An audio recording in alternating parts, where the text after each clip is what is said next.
Let's see.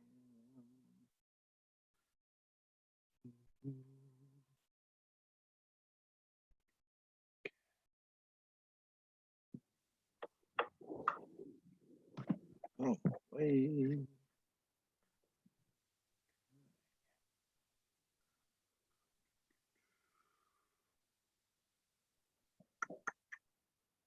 Ooh, oh boy.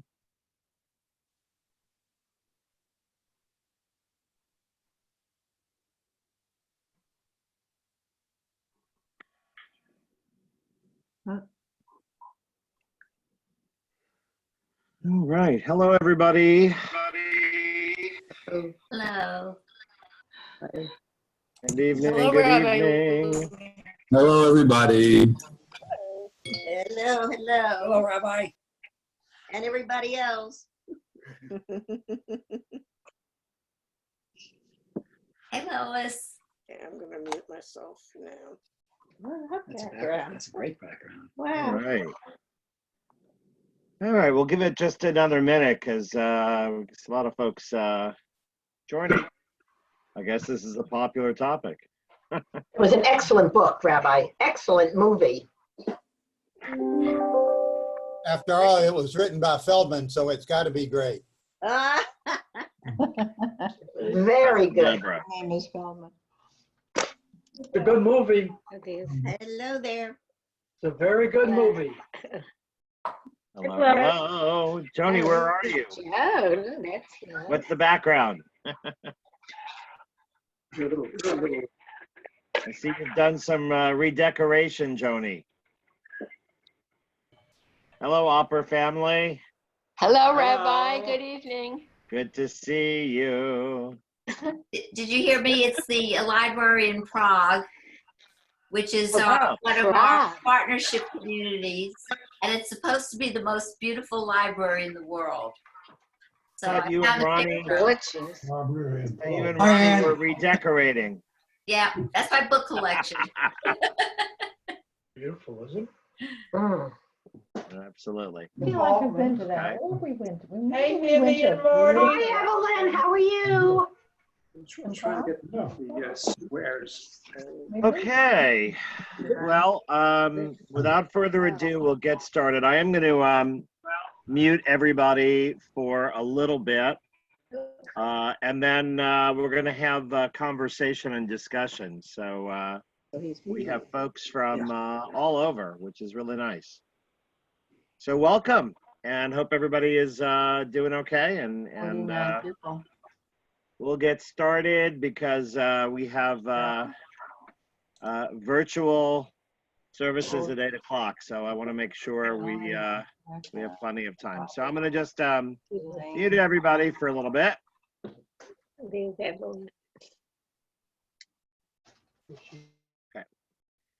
So what I wanted to do, this is a two-part series.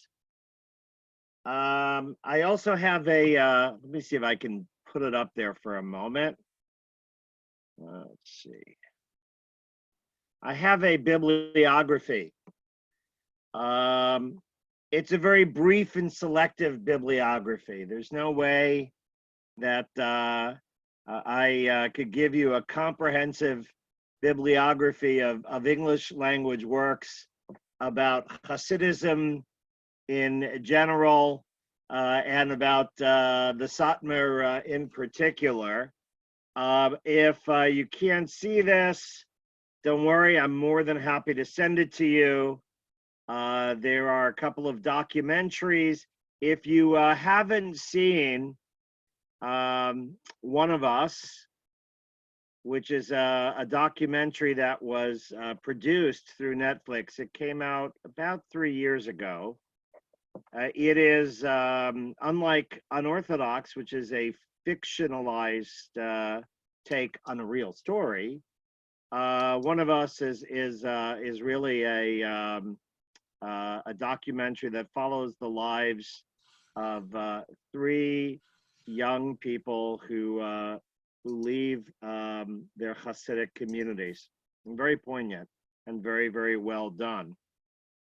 So I would recommend that if you do have a Netflix subscription, And the one that I would point out interestingly is Frida Wiesel. She's a fascinating woman. She grew up in Kiryas Joel, a Satmar community in Orange County, New York. I'll talk a little bit about Kiryas Joel in a few minutes. But she is a blogger, and she also runs a business giving tours of different neighborhoods in Brooklyn. She does a Borough Park tour, and she does a Williamsburg tour, and she was not so happy with the Netflix movie. So she wrote a piece in the Jewish Forward just about a month and a half ago, and it's worth reading. It's interesting. I'll talk a little bit about her perspective, and we'll have an opportunity to discuss your questions and takes on the miniseries on Orthodox. One other series I would recommend, also featuring Shira Haas, right? She is the young woman who plays Esti in Unorthodox. She also plays Ruchami in the Israeli series Shtisel. Shtisel is not about the Hasidic community per se. It's about the Haredi community in Yerushalayim. And there, Ruchami plays, she is the young woman who is Gitta's daughter and Lipa Weiss.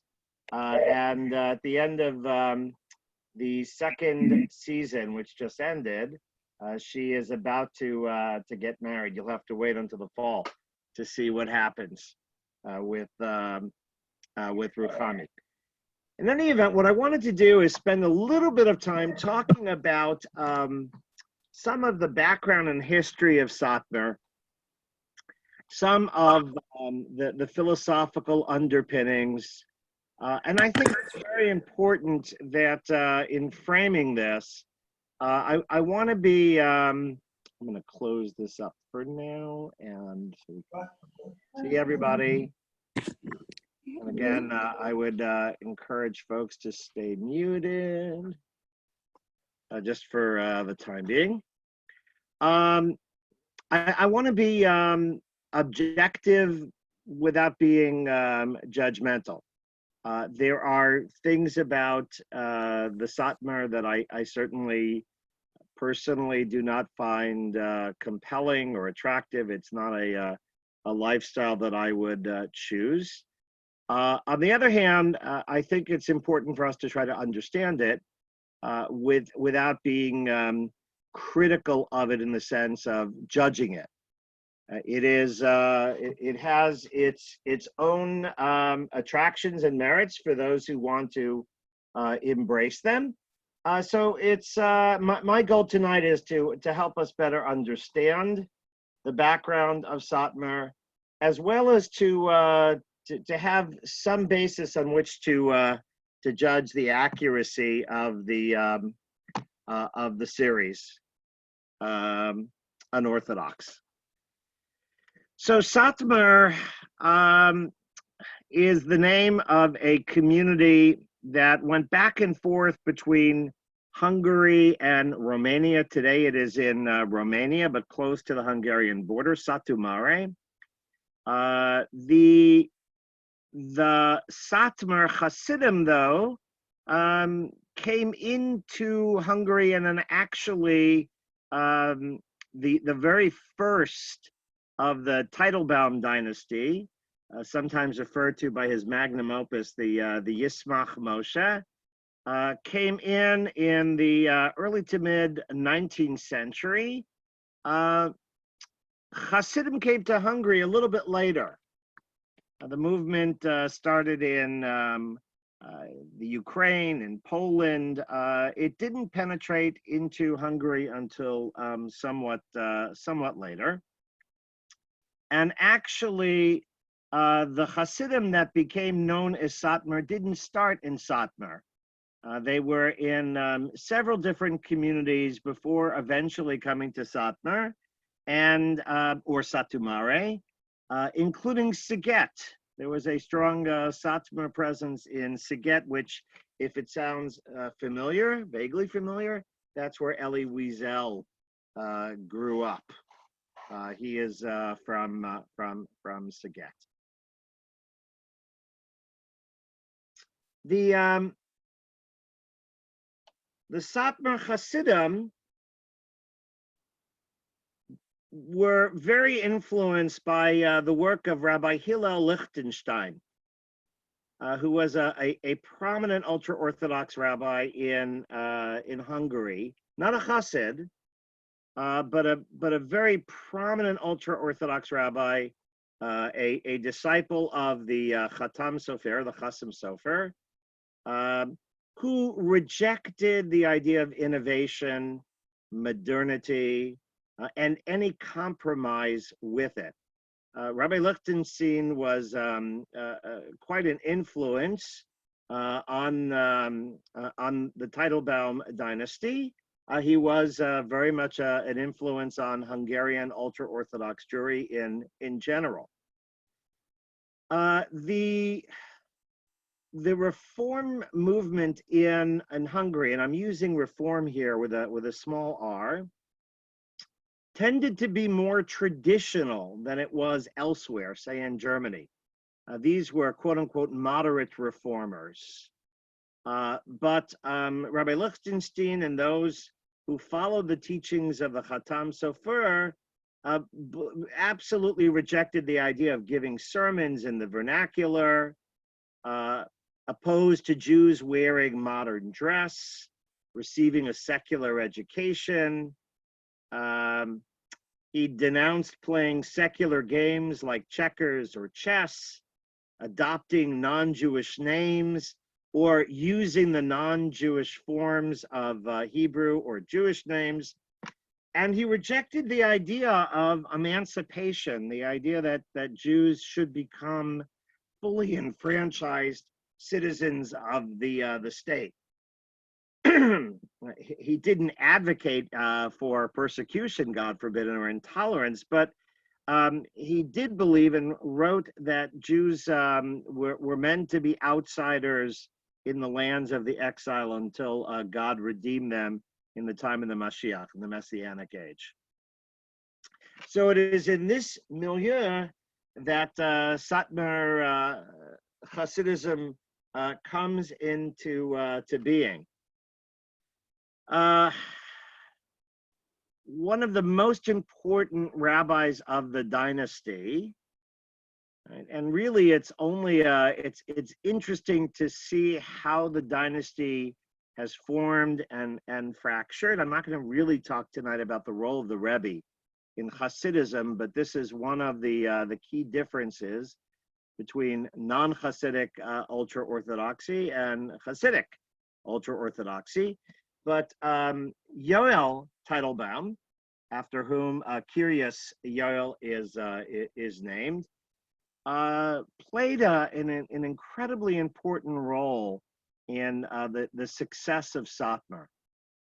He escapes from Hungary, ironically, with the help of the Zionist movement, right? If you've heard of the Kastner's Jews, the famous train that left Hungary heading towards Switzerland, he was on that train. It was detoured to Bergen-Belsen before it was allowed to go to Switzerland. These were Jews who were ransomed.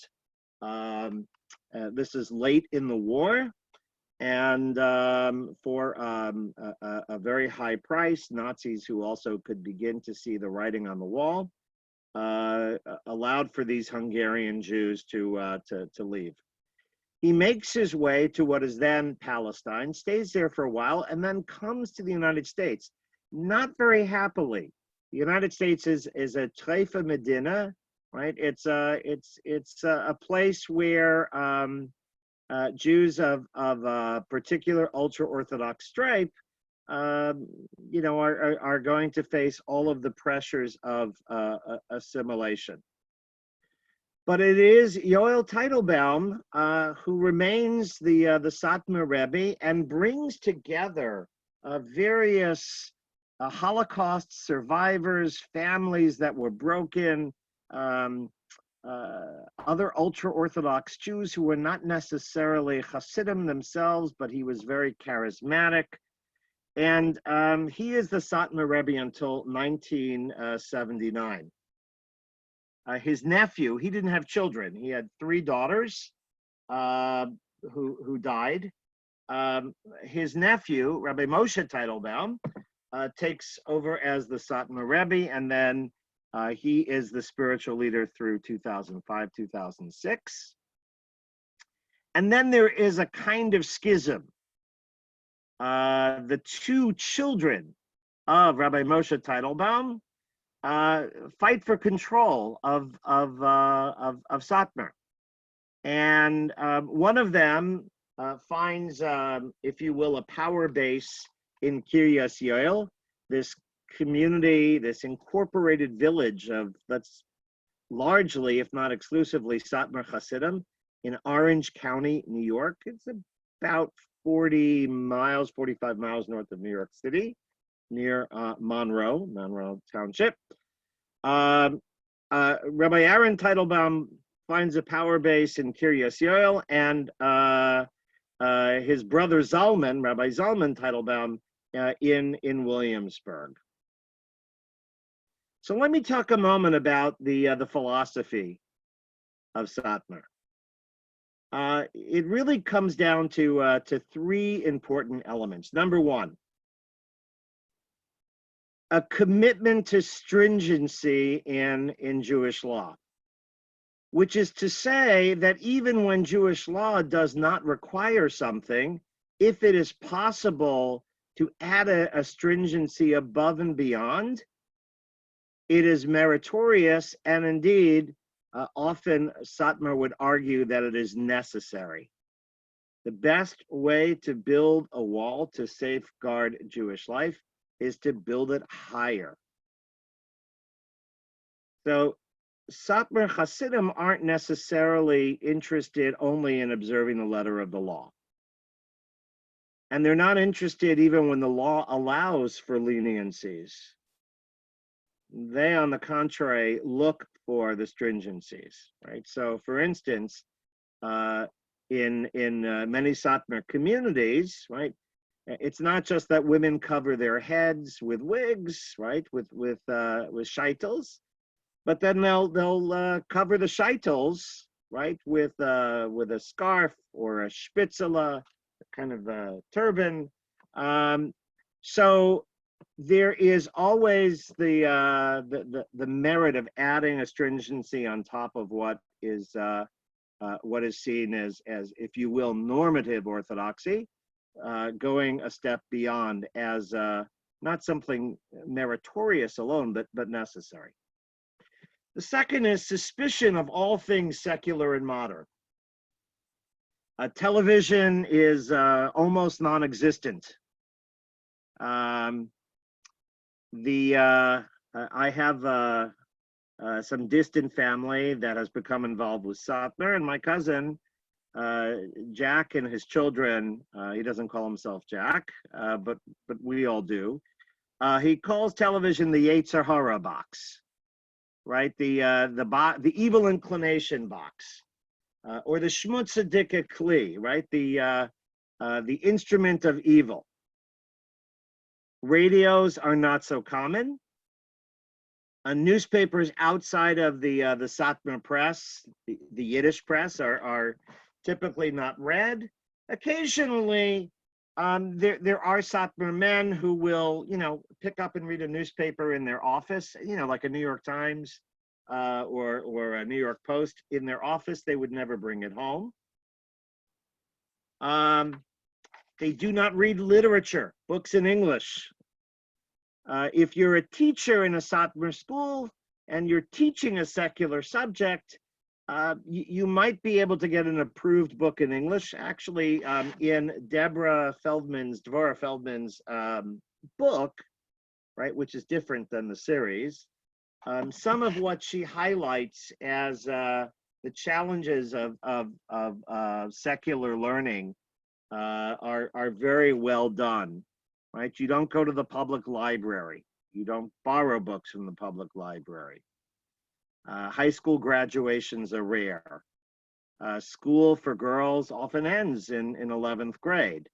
And the training beyond, again, bare bones mandated state curricula is vocational.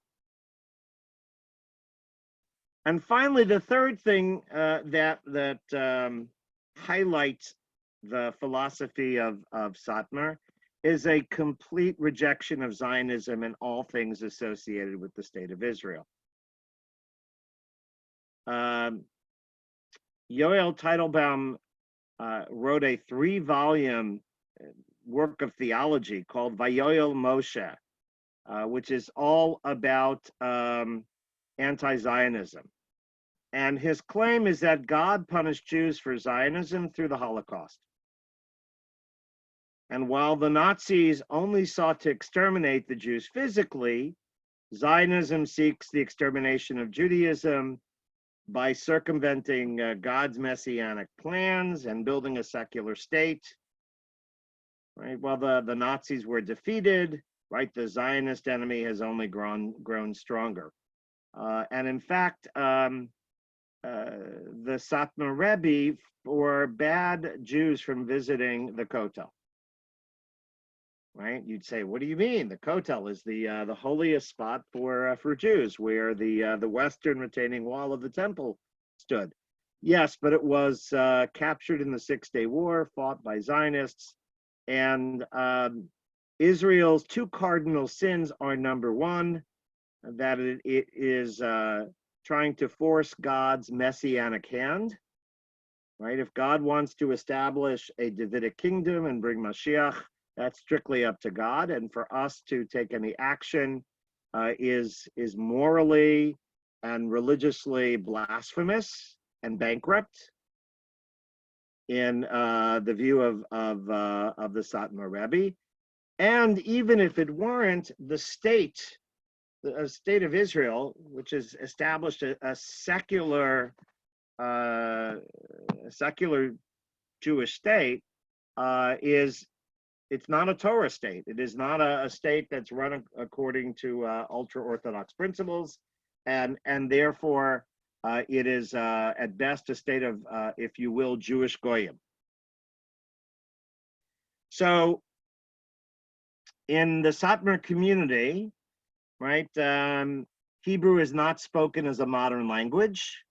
It is a language of prayer. It is a language of study. But not a language, not your vernacular. Satmar Hasidim obviously don't participate, the ones that live in Israel, in elections, right? Anything that's part of general elections in Israel or voting for the Knesset is seen as engaging. You're playing with the devil. I mean, literally. There have been times actually where the Satmar community, which established itself in Bnei Brak, outside of Tel Aviv, has voted in municipal elections where the municipality certainly controlled certain decisions affecting Satmar yeshivot and synagogues and housing, but never in general elections. Okay, let me stop there, and I just want to talk a little bit about Williamsburg and a little bit about Kiryas Joel, and then we're going to open it all up for conversation, your impressions. I'd love to hear from people who read the book and then saw the miniseries, or maybe saw the miniseries but didn't read the book, or vice versa. So, regardless of whether one agrees with what the Satmar Rebbe Yoel Teitelbaum did, he really accomplished something amazing by by reestablishing, actually really establishing, Satmar was not a major dynasty in Hungary, but it has become a major group in the United States. So from the time that he came to New York in the late 1940s, right, today there are almost 60,000 Satmar Hasidim in Williamsburg, Brooklyn. They have one of the highest birth rates in the country, an average of 8 children per family. And each year, all right, check this out, each year in Williamsburg, the community celebrates between 800 and 900 weddings for young couples who typically get married between the ages of 18 and 21. We've already mentioned that Hasidic men receive little secular education. Women have as little, even perhaps less. They tend to be homemakers. College degrees are rare. Economic opportunities outside of business are pretty limited. Now, for those of you who know New York and know Brooklyn, you may know that the area around Williamsburg, especially North Williamsburg, has become very shishi, very gentrified. There has been an influx of what Satmar Hasidim referred to as artisten, right? Artists. They're bohemian. They have certainly made the neighborhood better in terms of its aesthetic quality. They've also made it more expensive. The Satmar are not particularly happy with the artisten. I have seen references to them as a plague, a bitter decree from heaven, not very complimentary. Tensions have risen over the increases in housing costs, loud and boisterous nightlife that's now in Williamsburg, and even the introduction of bike lanes along Bedford Avenue, one of the main thoroughfares of Williamsburg, has been a point of contention. Now, the real amazing story is Kiryas Joel, right? This incorporated village in Orange County, New York.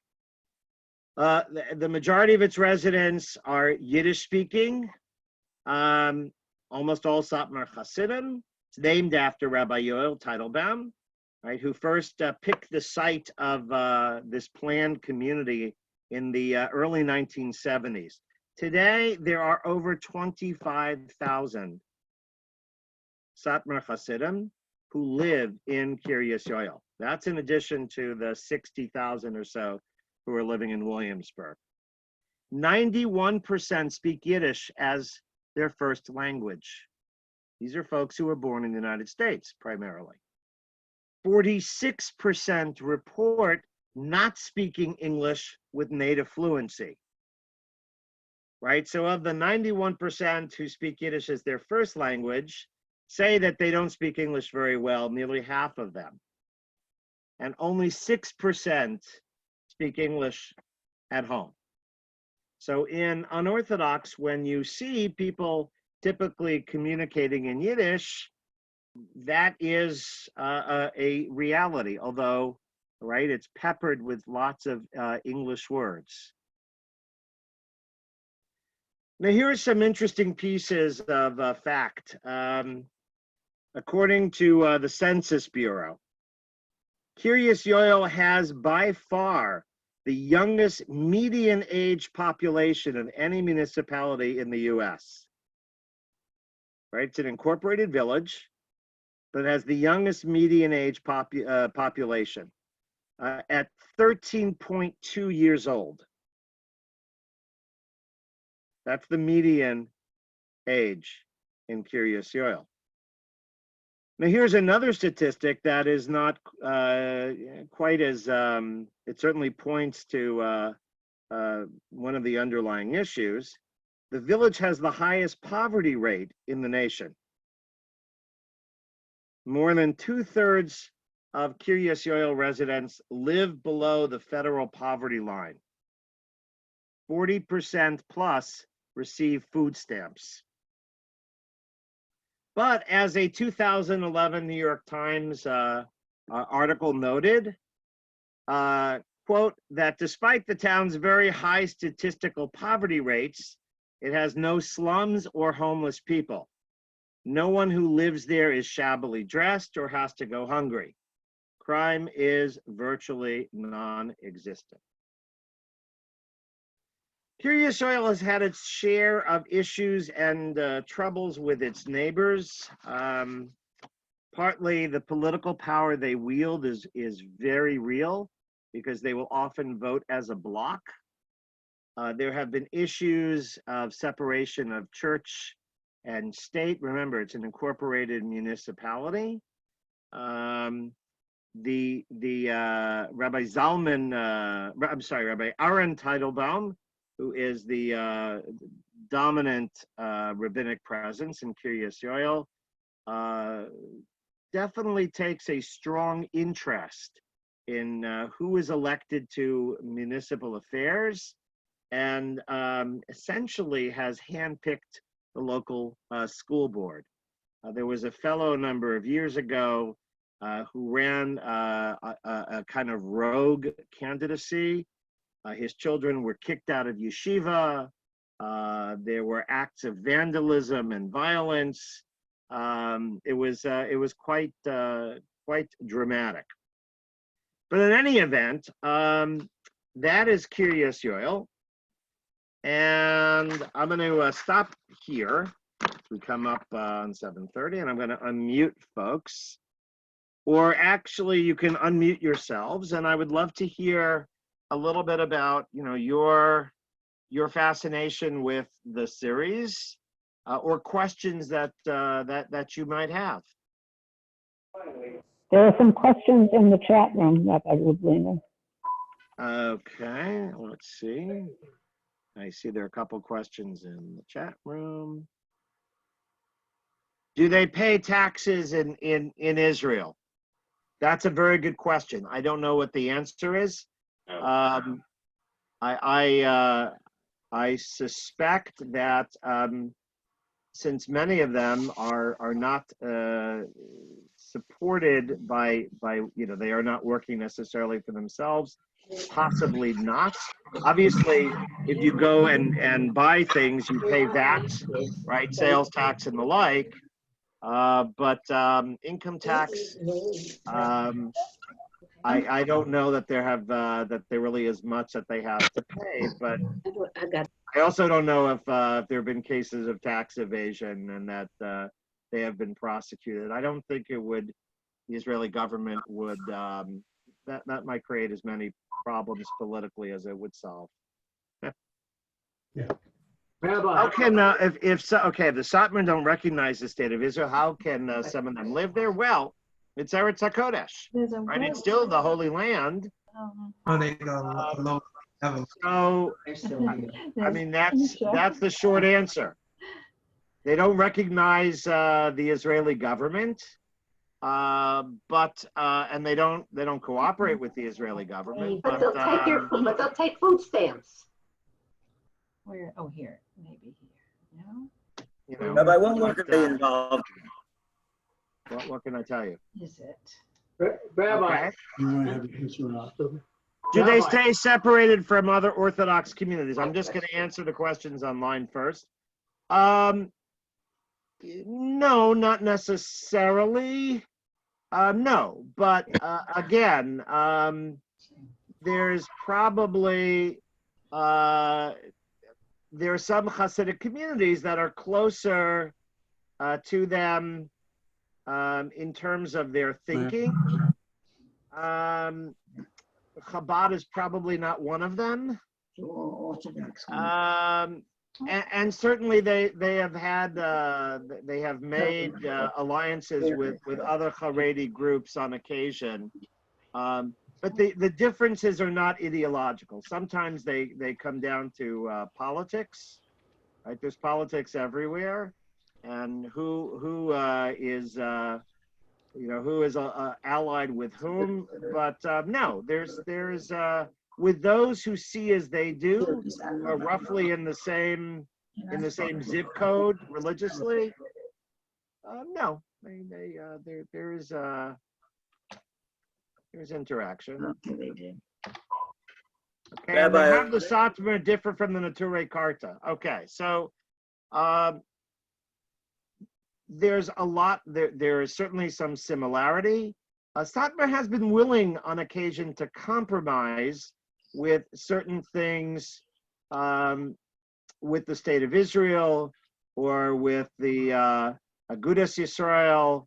I don't really want to get too deep into that. So, but I would say that Satmar has been more willing to be pragmatic at times, believing that sometimes you can make practical pivots for the sake of your larger philosophy, whereas Nature Karta is absolutely categorically, positively against any kind of accommodation, anything that has to do with the state of Israel. If you go to an AIPAC policy conference and you see folks out front with Palestinians, they are almost always Nature Karta.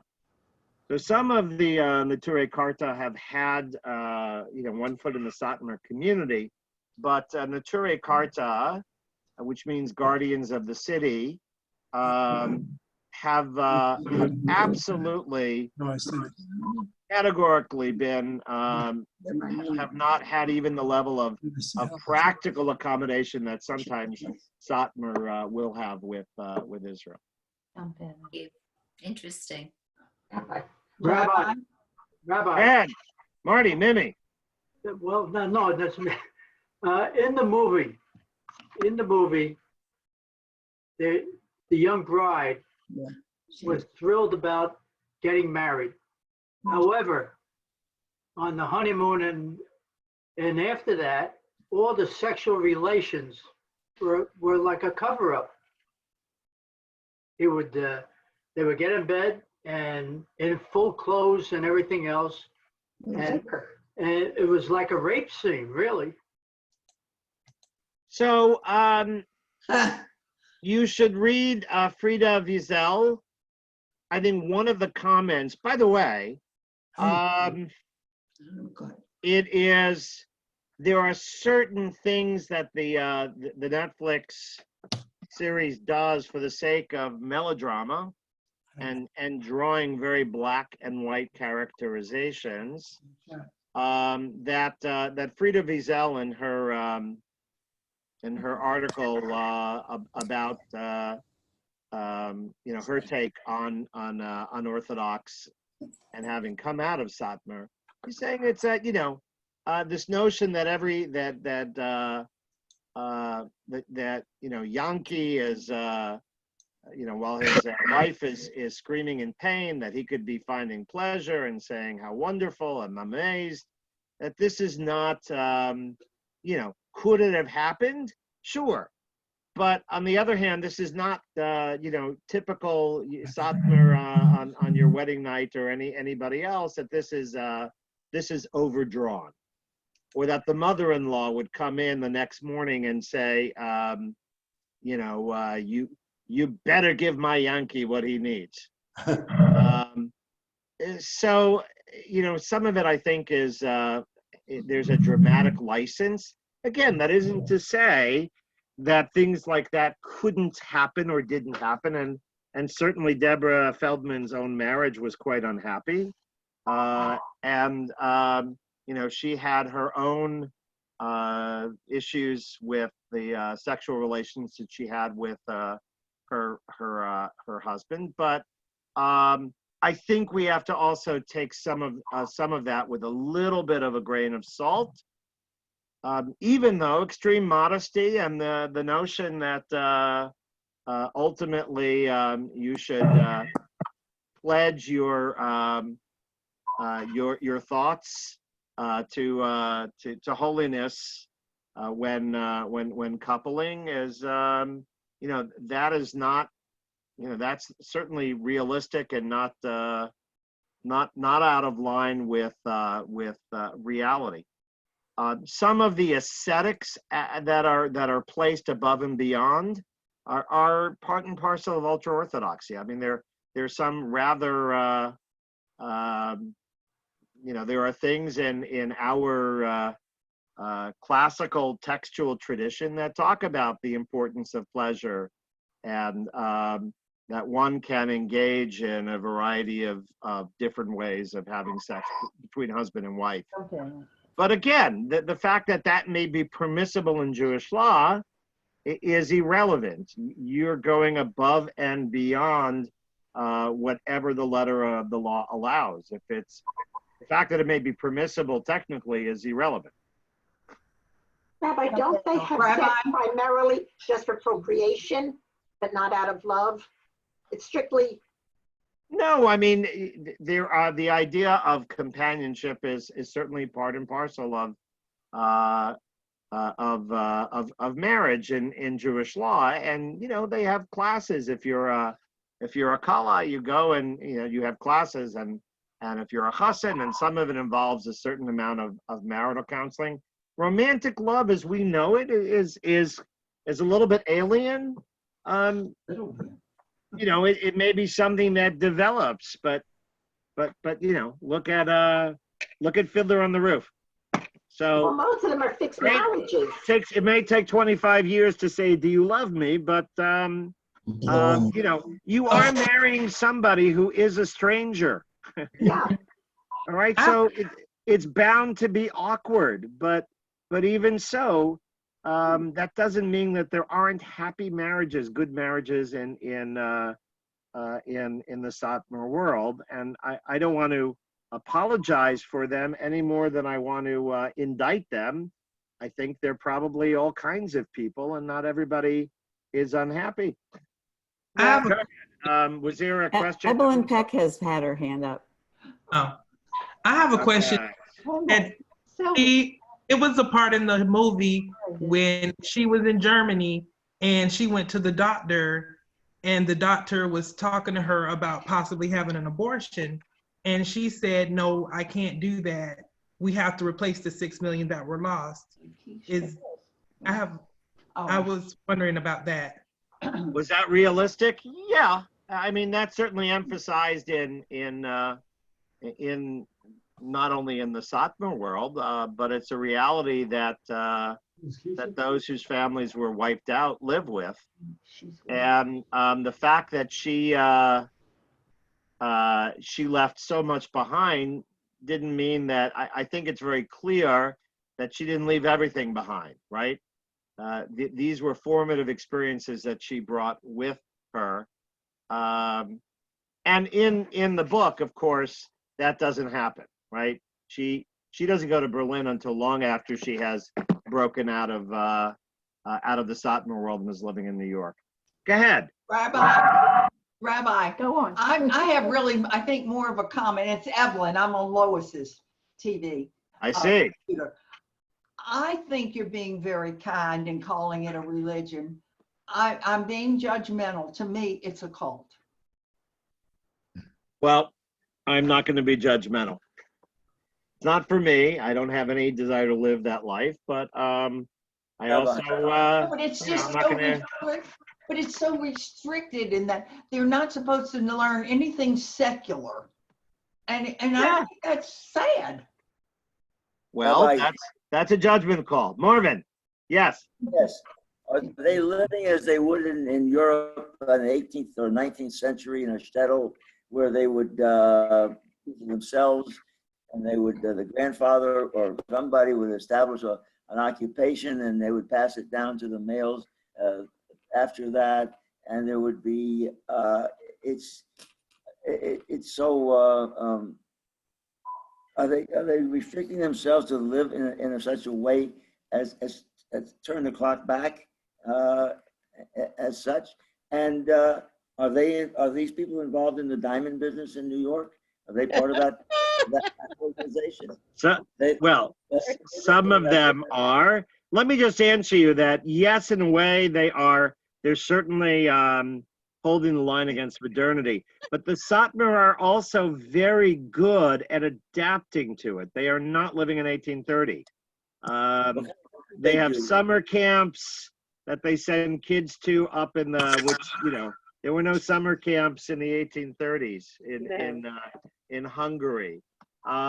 They live in an urban environment. They're not like the Amish. They adopt very, very well. They're very adept at working politics.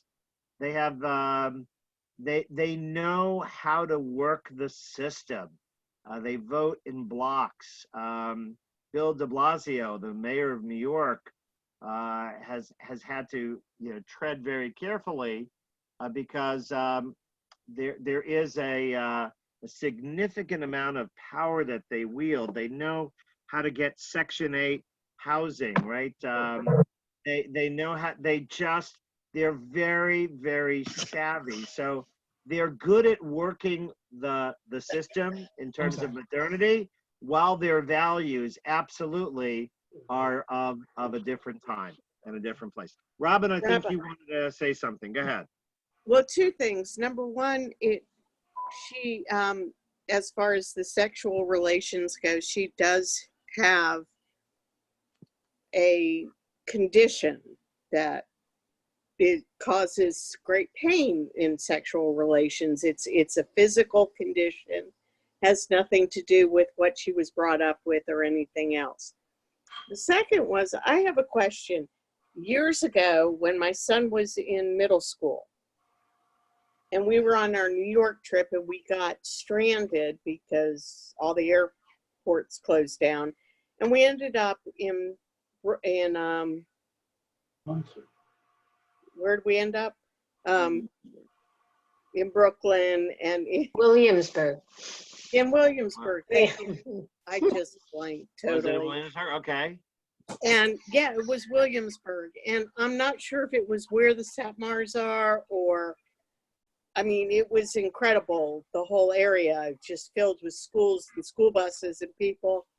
And I just want to say that we were treated with a lot of respect, and we were not treated as goyim, whether they thought that or not.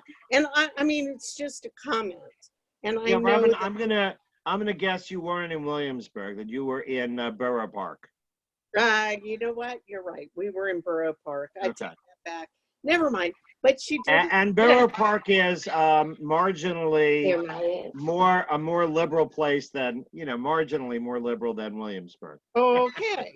But she did have a physical condition that some women have.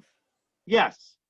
Yeah, there were a lot of things that conspired. And look, if the fact is, if you're a rebel, right? If you you want to explore the world and you don't want the status quo, you're going to be horribly unhappy.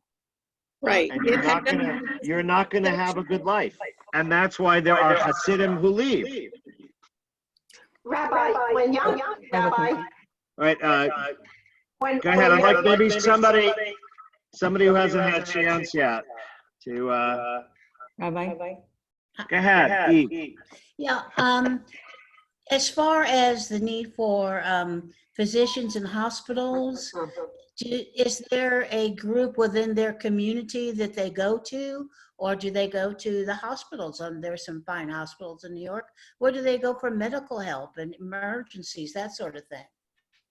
Well, they go to doctors like anybody else. There are people largely in the Orthodox community, maybe not ultra-Orthodox, but it really also depends on what the issue is. I remember seeing, you know, when we were, Susan and I, many years ago, were at NYU and we were looking into IVF. There were lots of, and NYU had one of the best IVF programs. There were a number of Satmar couples who were there, and for them to go and what they could do or couldn't do, they had to get guidance from a Satmar rabbi. But they were there, you know, and it was not a Jewish doctor. So the answer is, you know, they seek medical care wherever they seek it. But typically, I mean, you would likely go to more likely go to an Orthodox doctor. Rabbi, But if you're an Orthodox doctor, you're not going to be a Satmar. Let me, Mimi, there's 63 other people on the, Okay. they have a chance. Okay. Do they actively recruit? No. They have no desire to recruit. So, Rabbi, And they have 9 children each, so they don't need to recruit. Go ahead, Helen. So one of the things that probably concerned me mostly, well, one of the major things that concerned me in the movie and also in the book, I believe, was when she tried to leave the community and she was sought after. I mean, she was really, she was tracked and trying to hunt down and bring her back to the community. Does that happen? Could you speak to that? That was my question. So the character Moshe is not a character in the book. That isn't an undergo pressure. And if you watch the actual documentary, one of the sad stories in One of Us Yes, I saw is that. a woman who loses her children. I saw that. She has very little money, right? She never had much of an education, and she's not able to. She doesn't have the money to mount a legal defense, and the way that in New York State the court system usually works is to they want to maintain the status quo of what the children have grown up with, right? To maintain continuity. And that means if you're an ex-Satmar and you have children, the expectation is that you would maintain the status quo of your life. But that's exactly what you're trying to escape. So often Satmar who have tried to leave with their children, often women, have lost custody of them. That is true. Deborah Feldman was lucky, but that doesn't always end that way. But the Moshe character, who was kind of a bit of a gangster, and the gun, and that really was melodramatic. That is not. I think that was done to enhance the appeal dramatically. That's certainly not part of Deborah Feldman's story. Thank you. Other comments, thoughts, questions? And Sorry, he can't see you. hello. Hi, Rita, you had a question about shaving. Yes. Yes. No, I mean, it's Satmar women, yes, they do shave their hair after they're married. And But wear other wigs. Orthodox do not, right? They just pin it up. Because I thought it was many do not, correct. okay, but they do. Satmar, yes. Okay, thank you. That's I'm a Satmar woman because my head is all shaved. No, Rabbi. sorry, not. Rabbi, So, Rabbi? in the Wait, New I York, see a hand by the palm tree. Go, Roy. Hi, how are you, Roy? Fine, fine. So, He made a joke so in Borough Park, because his head is already shaved. so who lives in, who are the main contingents in Borough Park? Is that the Well, there are a lot of groups who are in Borough Park, Hasidim and non-Hasidim, who are just Haredim. So Borough Park is a more eclectic neighborhood. Although I think over the last 20, 30 years, the percentage of those who are Hasidim has grown significantly. But Devora, right? She escapes to Borough Park. She takes the bus to Borough Park where people don't know her, where she can also actually, buy some English books, you know, you can go to a store like Eichler's in Borough Park, and you know, there are books available in English. They're obviously of Jewish subjects, but so that was a sort of her safe neighborhood to go to. Rabbi, Yes. several years ago, not too many years ago, there was an article in the paper, in either New York Times or one of the others, about the welfare system in New York. And people were getting income based on the amount of children that they had. So if you had 8, 9 children, you got a nice check. I don't know enough about how that works, thank God, because I've never had to use it. But there are some. I don't know enough about, you know, how welfare in New York works. Are there plenty of Hasidim in the Satmar world who are receiving public assistance of one kind or another? Yes. Rabbi, that goes to what I asked earlier about how they support themselves. Are they gaming the system and they living off of the government because of their political clout? Do they have businesses? Do they have jobs? Do they have occupations? I don't understand how they function. Well, the answer is probably, you know, all of the above. Sure, there are many who have businesses, sometimes very successful businesses, retail. Right, some who are in the gem trade, some not. Right, it's still the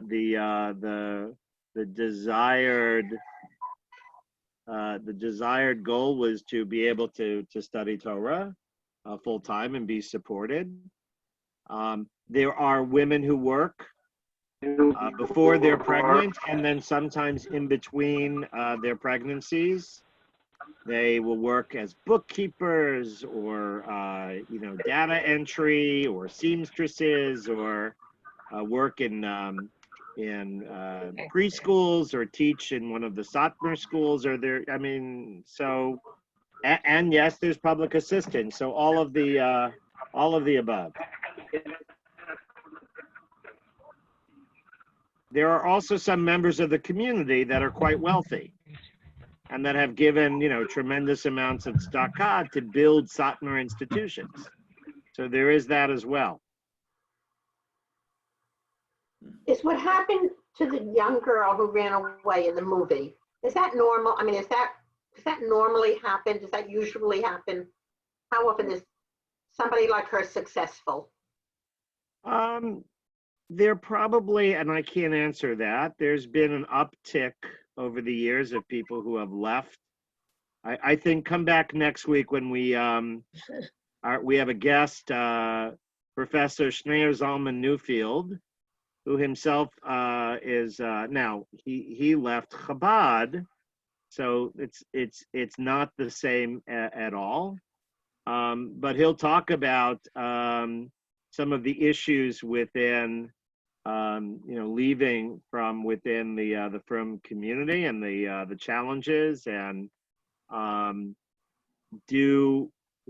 will you be banished and put into cherem? You know, I think the answer is yes, no, maybe. There are people who still keep in touch with their family members who have left. Now, do they proudly parade them? No. Do they come back and, you know, go to shul with them on Shabbos? No, maybe not. But on the other hand, do they completely sever and separate all ties, hanging up on them like the way the Bubby does? Maybe not. Again, I think you have to be very careful not to stereotype. This is a snapshot, a dramatized snapshot of one woman's story. It is not the story of, you know, my daily life in Satmar. But Rabbi, I've heard lots of stories in other books about women not being happy there. They're not, they're just not happy. I think they by try to our run away. standards, no, they're you know, nobody who has our cultural assumptions would be. I don't know that and there clearly are women and men who have left because they are unhappy. People have left for a variety of reasons, and not all of them is, you know, intellectual or spiritual freedom. One of the fellows in the documentary, one of us, talks about abuse. He was abused.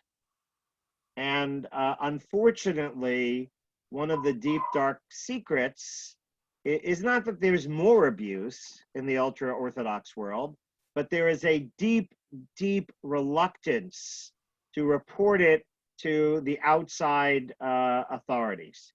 You do not do that to a fellow Jew. You do not involve goyim in the affairs of the community.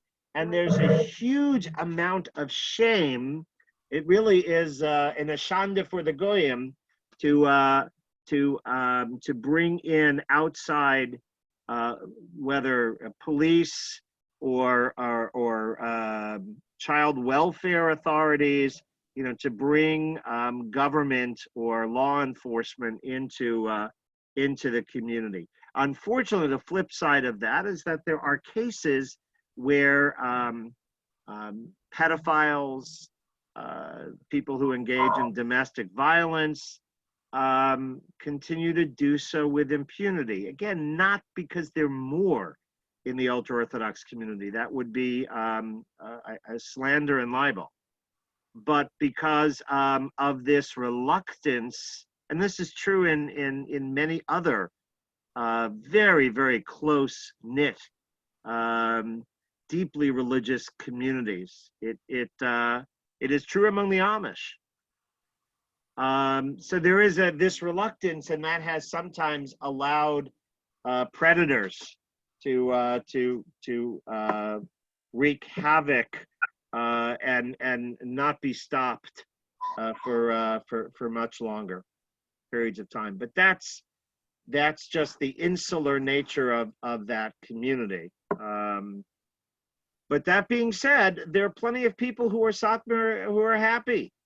I mean, I have no reason to believe that 100,000 people are staying miserable because they're afraid of. I think we approach Satmar Hasidim with a kind of bias of our own, right? Certainly, Satmar Hasidim would approach most of the people on this call with a very strong bias that they would bring, but to be honest, we would do the same.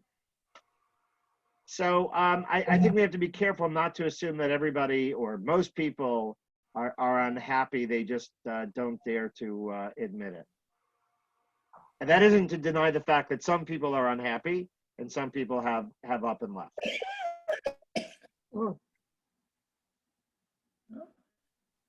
So I think we'll stop here because it's almost time for, well, it is time to go to Minyan. Let me just tell you about next week. So again, if you're interested in the little bibliography I put together, I'm happy to send it to you. Just email me, jlubliner@jacksjewishcenter.org, and I'll send it to you. But next week, Professor Schneier Zalman Newfield, he earned his PhD in sociology from NYU, and he just published a book literally this month or last month about, it's called Degrees of Separation: Identity Formation Among Those Leaving Ultra-Orthodox Judaism. And he'll talk a little bit about how people who leave the world of ultra-Orthodoxy, how they bring their identities with them and how and where they change them. he'll be speaking both as a sociologist as well as on a personal level, because his own journey has taken him certainly far away from the Chabad world in which he was born. So that's next Monday night at 7 o'clock. And he'll be telling us his take on unorthodox, talk a little bit about the journey of those who leave the fold, and then answer your questions, whether about his story or just in general. Thank you. Thank you, Rabbi. Bye, thank Very you. much. For being on the call, and look forward to continuing the conversation. Thank you very much. Thank you. Yes, thank you. Thank you, Rabbi. Bye-bye. Take care. Bye. See you at Bye-bye. midnight. Bye-bye. Shalom, shalom. Shalom, Shalom, shalom. shalom to you. Erev Tov. All right, Rabbi, thanks much. Thanks. Bye.